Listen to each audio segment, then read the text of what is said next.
My name is Osama and I am from Bahrain. I have a jewelry shop, so I came for this course to know more knowledge and more information about the diamonds. And actually the course it's worth.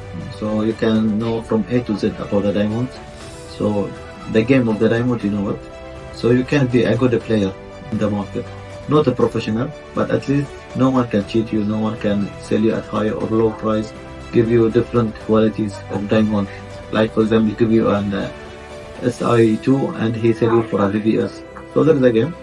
So I'm very excited and happy to finish this course, and the team and the teachers all are like, not the teachers actually, they are a family for us, and I'm very happy actually.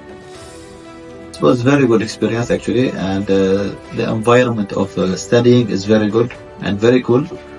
So anyone who will come here will be happy definitely. Doing jewelries, I'm buying more diamonds and see how market working and checking the diamonds that I buy before I'm buying. Just for example, as I1 GH color, I'm never checking. So when I bring some samples here, they tell all of them I color, I clarity, I3. So it's a big loss, no? But you should know, if you buy a product, you should know about what is the product, not just the name of the product. Oh, welcome. My pleasure.